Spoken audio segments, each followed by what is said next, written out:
Can we talk for a minute about our Integrating Heart and Mind workshop? Absolutely. I'm excited. It's coming up in the fall of 2024.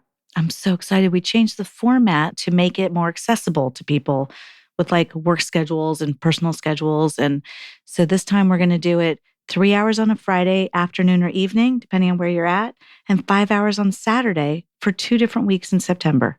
Yeah, it's so great. Like if you're finding yourself stuck in like sticky bad patterns or having communication issues or something like that, or if you want to just like get closer and trust yourself or your partner more, this is the workshop for you. Yeah, and individuals are welcome, couples are welcome. If you're interested in really thinking through how to serve yourself well inside of your relationships, then we've built a workshop that will support you in finding the ways that are just right for you. To sign up, head over to our website at whydoesmypartner.com/events.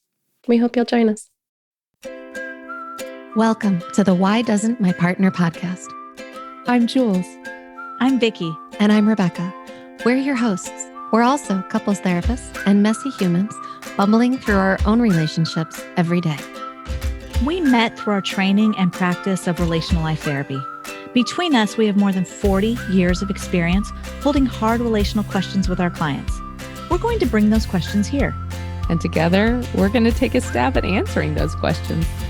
This podcast is not a substitute for therapy. If something you hear in this episode stirs something deep within you about your relationship, reach out to a couples therapist in your area. We also love to hear your questions, so don't forget to go over to whydoesmypartner.com and leave us a question of your own. Here's today's question. Why doesn't my partner see how much I do for them?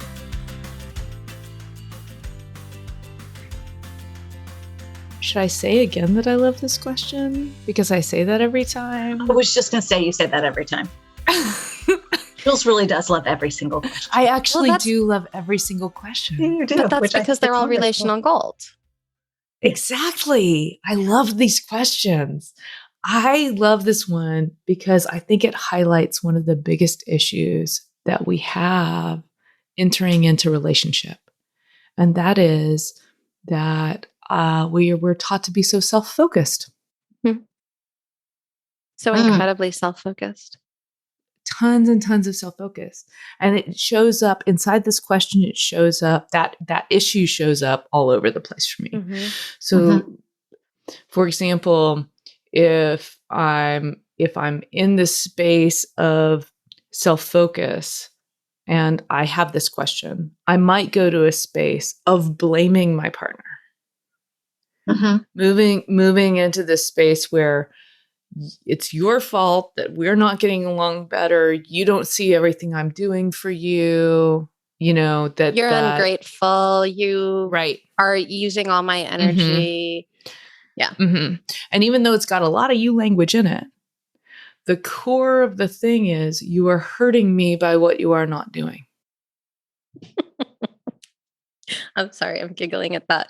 It's so true, right? Like you're hurting me by what you're not doing. What you're not doing is what's hurting me.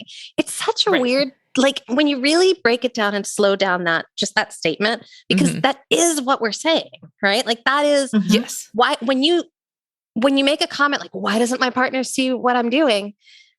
Underneath it is you're hurting me by not appreciating, or you're hurting me by what you're not doing. Right. And so inside of that, it's like, where did we get to this place that we're partnered with somebody and we're like, yeah, you're the person I want to be with at this point in my life, or spend my life with, or build a life with. And yet the very thing I'm going to critique you about is the absence of activity. Oh, sweet ones. Totally. This is exactly right. And by the way, you can easily flip it the other way. Well, they're not appreciating what I'm doing. And what I do is I end up in a shame pit. So now I'm not doing enough. I'm clearly not doing everything I need to be doing. I'm clearly not showing as hard as I work. I just can't get it right. Now I'm in a shame pit. And can we talk for a second? Can we slow everything down and talk for a second about how self-centered shame really is? Oh my gosh. Well, and both of them though, because even with the original attacks, I was thinking that this is what I would call a bounce, because there's the shame pit. And then it becomes like, no, it's not that I'm not doing enough. It's that you're not appreciating me enough. And so then you bounce into the better than spot instead. So you're either in the less than I suck, or you're in the better than of you suck because you're not verbalizing it enough. Which, yes, either way, preoccupied with you. Preoccupied with self, right? With self. So if I go into a shame pit, and you could even feel it in your body, like just think about, like if you have a kid or even an animal, like what happens to our body when we're in shame? My chest and belly curve in and my head goes down, and look at where my eyes are looking down at my own cavity of my you're body. doing navel gazing. You're sitting there and gazing at your navel. Hi, navel. Going, I suck. Look at all my attention on me sucking. Do I show up for my partner that way? Oh, and by the way, how could you? I just want to like put I out can't. that you can't, because if your attention isn't looking at your navel, right? Like, so listeners, do me a favor. If you're not driving in your car right now, if you're driving and you're behind the wheel, don't do this. But if you're not operating heavy machinery and it's safe for you to do this, then pause for a minute with us and like literally do this with your body. Allow your head and your neck and your shoulders and your belly, everything just to kind of curl so that you're literally like looking at your belly button. And now from this place, try to be relational. Like think really hard about Adam. Yeah. Think about somebody that you really enjoy being with, and how might you want to connect with them while you're looking at your belly button? How does that work? I can't. I physically can't do it. I keep thinking about my belly. Psychologically, I can't do it. Yeah, totally. Yeah. Psychologically, I actually cannot do it for very long. This way. It's really fun. Funny to like watch it happen, like to see the three of us looking down the whole time. Totally. And by the way, whoever called in this question, you might be calling out something really real going on in your relationship. And part of what's happening is your partner is so self-focused that they are not noticing anything you're doing because they're busy gazing at their navel or blaming you for what you are or not doing, or whatever expectations you have about your appreciation or needs, or who knows what, right? So one of the reasons I love this question is I think it can stop us and really highlight, wait a second. How much self-focus are you operating from in your relationship? It makes me think, Vicky, about what you were saying earlier about, wait, are you doing it for you? Because this comes up in my office. Well, I'm sure it comes up in all of our offices. That a lot of what's being done, it's really I'll just make it me, sake of like pronouns and stuff. Like I can sit here and say, Gabe's not appreciating everything that I do for him, but a lot of what I'm doing for him, I'm actually doing for me. And he didn't ask me to do it. I'm doing it for me. And then I'm upset with him for not noticing it when I did it for me to begin with. Yeah. Slow that down. So let's give it a real-time example. So like if I notice that the kitchen sink is full of dishes and I wash them and then he doesn't thank me for washing them, and they were really driving me nuts, which is why I washed them. I was just going to say. But I want his noticing of my having done that. Otherwise, I feel like he's not appreciating anything I'm doing. And so he doesn't get it. Or even better, you washed them because you were attempting to do a favor for him so that he would appreciate you. And then he failed to do so. Right. Still about you. Still about you. It wasn't actually about the favor. It was actually about wanting the appreciation. Now, are we saying you oughtn't to want appreciation in your relationship? Hell no. No. Hell no. Cherishing is essential. Appreciation is essential. Yeah, I can see your face, Rebecca. What you got? It's the order of things. Yeah. Say more. Right? Like if I am motivated by seeking your appreciation, that's not going to get us to cherishing. Right? And it's so self-focused. It's so self-focused. I'm using the appreciation to gauge whether or not I'm doing okay in our relationship, to gauge whether or not I'm doing okay in my own self-worth, Like I'm using the appreciation as fuel. As a form of supplementing my shaky sense of self. Right? Like I have this shaky sense of self. I don't know if I'm good enough in the world. And so the only way that I'm going to be good enough is if you appreciate me.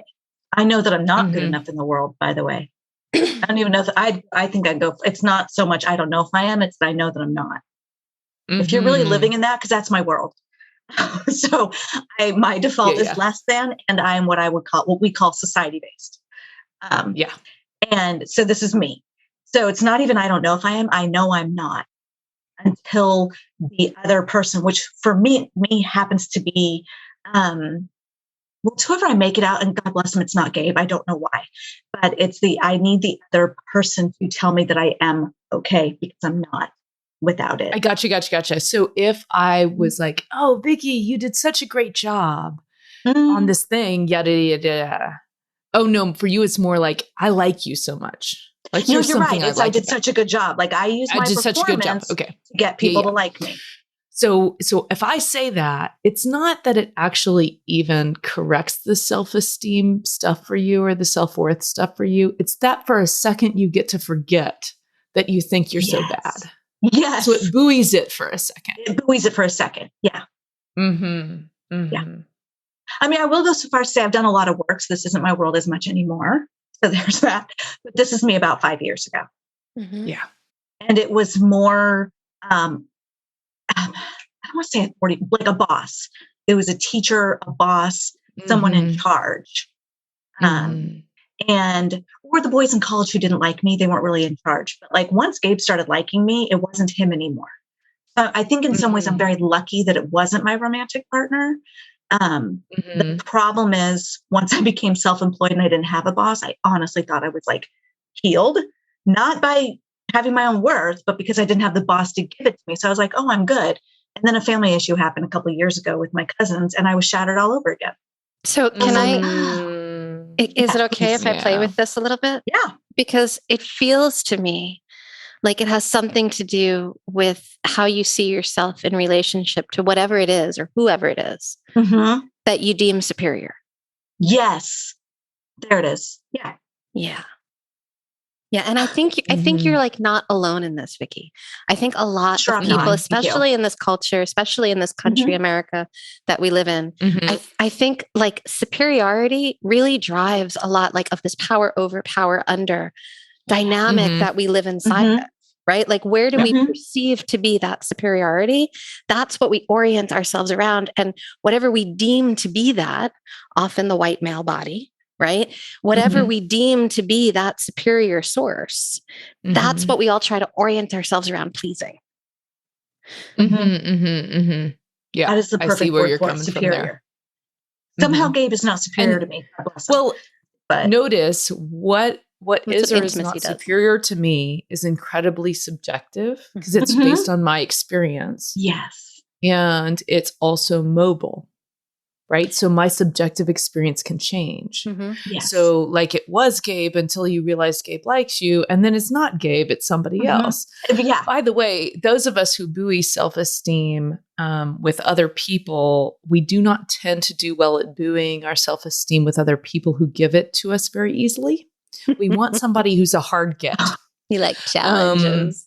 We like challenges. And I think it's like the worse you feel about yourself, the bigger the challenge needs to be to write the scales. Well, because if it's too easy, you're not going to believe it.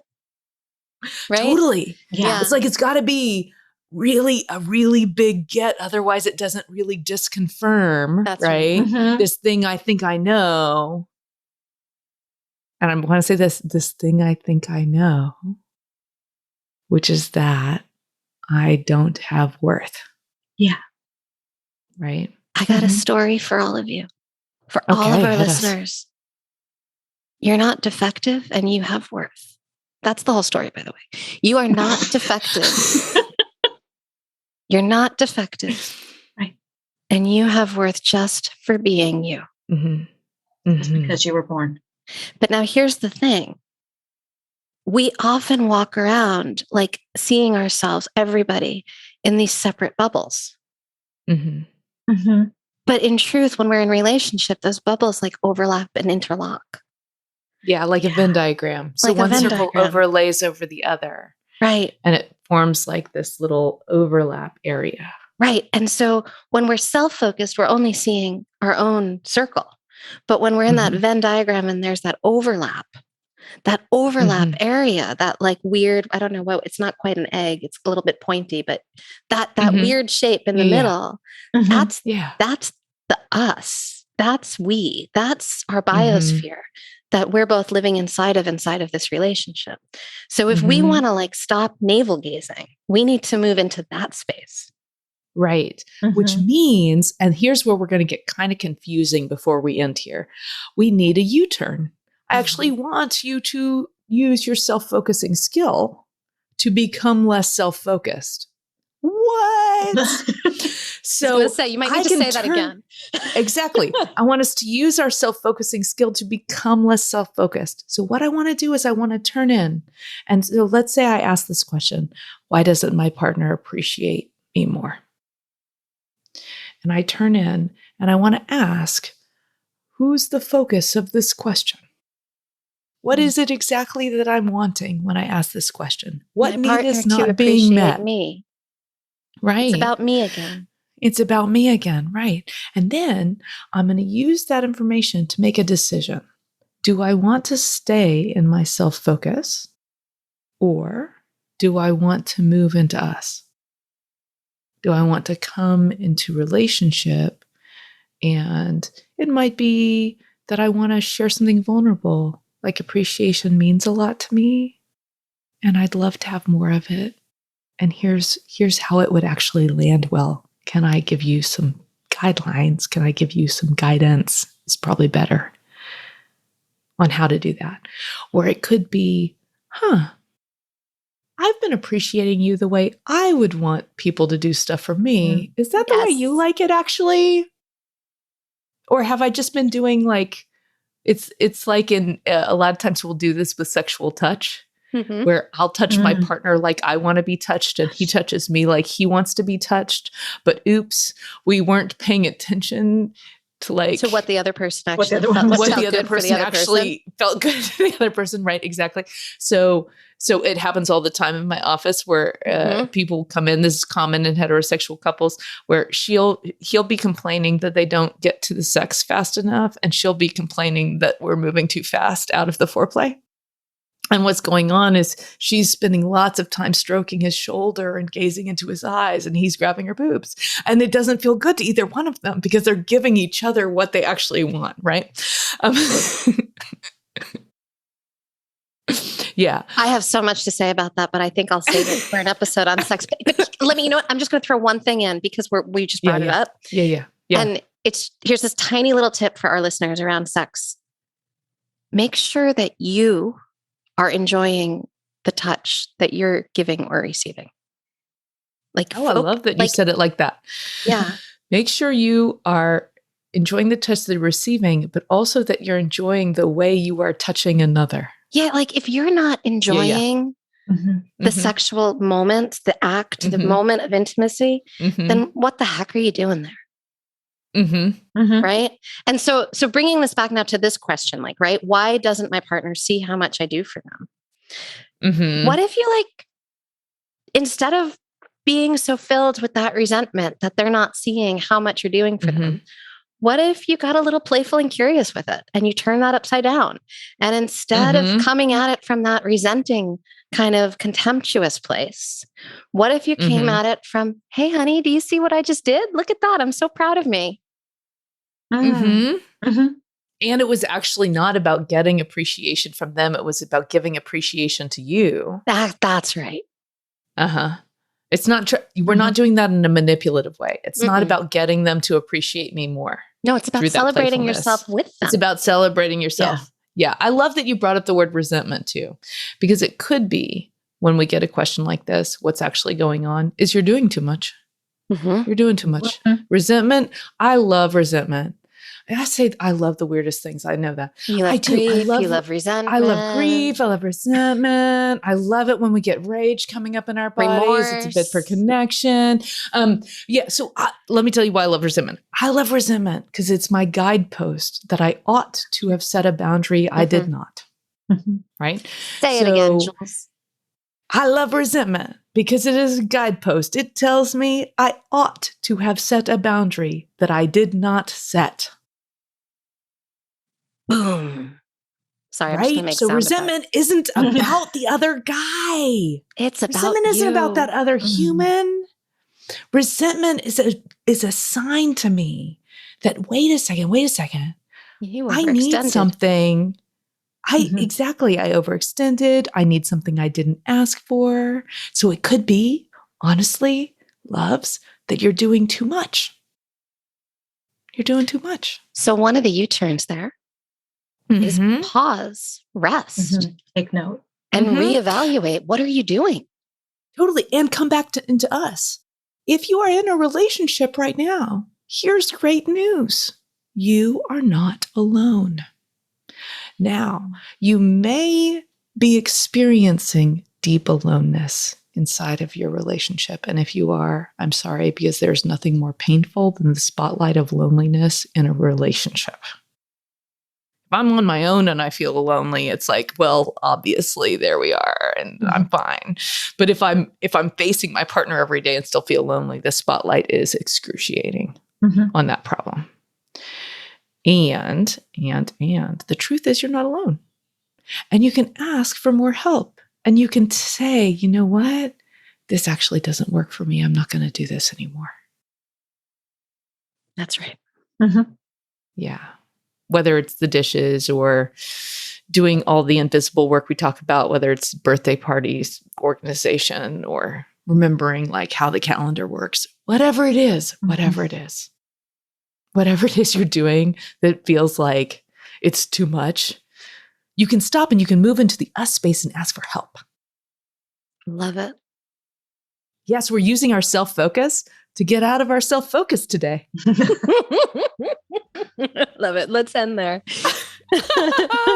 Take care, y'all. I love each other best you can. Bye. That wraps up this week's episode. Join us again next week for another Why Does My Partner? We hope that you continue to listen wherever you get your audio and that you'll follow the show. To go deeper, join us at our boot camp. You'll find the next date at whydoesmypartner.com. Did you know you could ask us your question? Your questions are relational gold. Go to whydoesmypartner.com to either write in or record your question for a future episode.